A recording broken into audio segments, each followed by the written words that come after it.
नमस्कार मित्रों। आज मैं आप सबों को बताना चाहता हूँ कि यह संसार है क्या, आर्ट ऑफ लिविंग है क्या।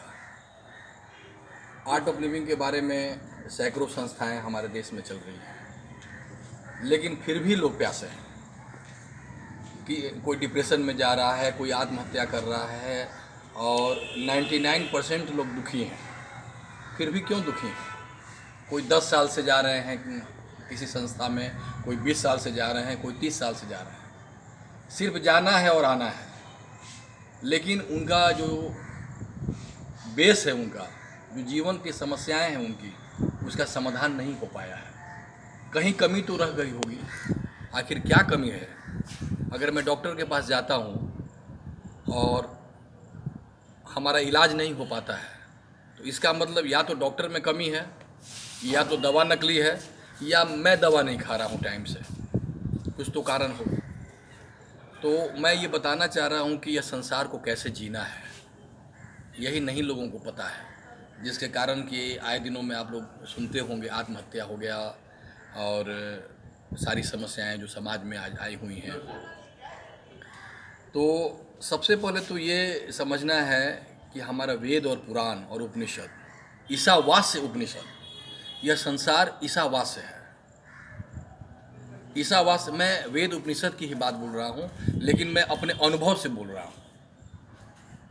ईशावास्य है, ईशावास्य उपनिषद, ईशावास्य संसार है। ईशावास्य का मतलब क्या हुआ कि सब कुछ परमात्मा का है। पहले तो ये मान के चलना है। क्यों मान के चलना है? इसलिए मैं आपको छोटा सा एग्जाम्पल दे रहा हूँ।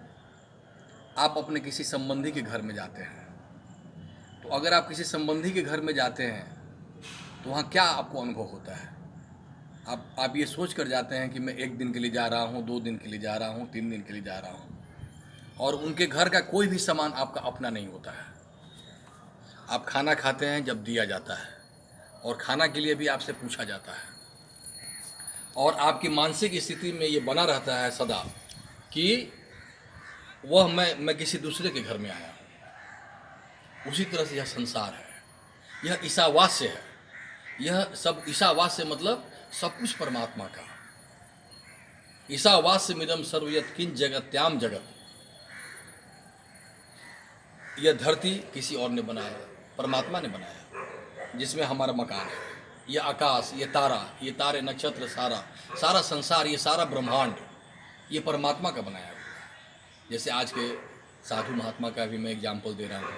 वो लोग त्याग करते हैं, घर का त्याग करते हैं, धन का त्याग करते हैं, महल का त्याग करते हैं। कुछ भी त्याग नहीं करना। त्याग करना ही गलत है। जब हमने जान लिया कि सब कुछ परमात्मा का है, यह हमारे आचरण में जब आ गया, तो फिर त्याग किस बात का?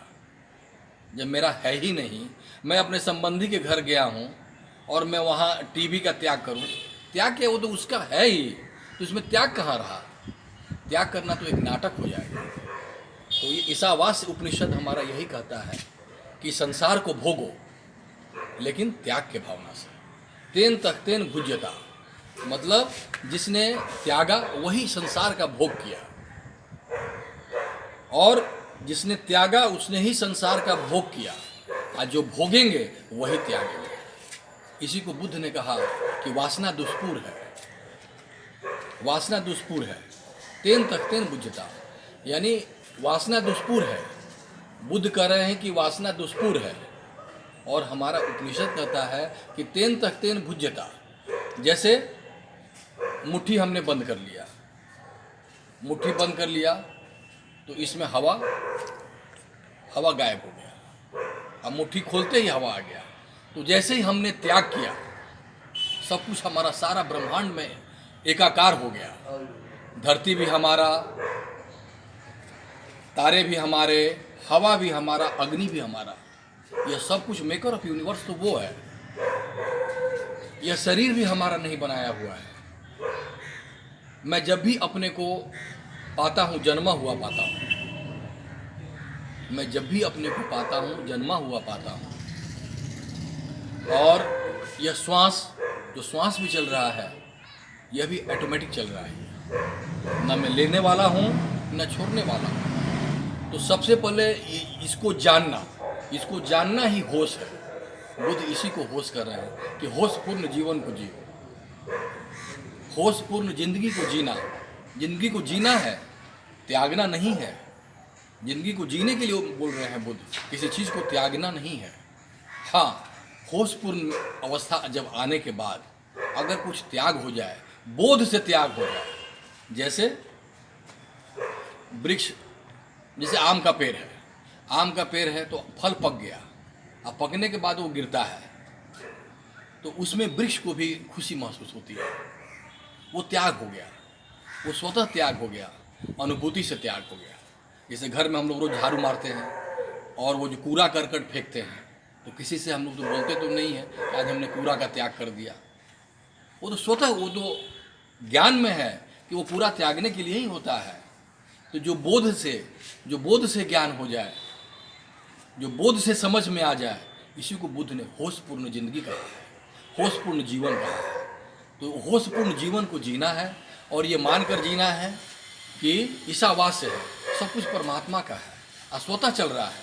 जैसे हमारा श्वास चल रहा है स्वतः, न मैं लेने वाला हूँ न छोड़ने वाला हूँ। अगर आप अपने को लेने वाला मान लेते हैं तो यही गलती हो जाती है। कहीं जाने की ज़रूरत नहीं है, जहाँ हो वहीं बैठ जाओ। आप जहाँ हो वहीं बैठ जाओ, वो वहीं है। वो ऐसा कौन सा जगह है कि वहाँ नहीं है? उससे अलग तो कुछ है ही नहीं। जैसे सागर में मछलियाँ हैं और सागर में मछलियाँ हैं और मछली सागर को खोजेगी तो कहाँ खोजेगी? वो तो सागर में ही है, वो खोजेगी कहाँ? सागर के बाहर जा नहीं सकती, कोई उपाय नहीं है बाहर जाने का। अब मैं अगले एपिसोड में मैं आपको बताऊंगा। आज के लिए धन्यवाद।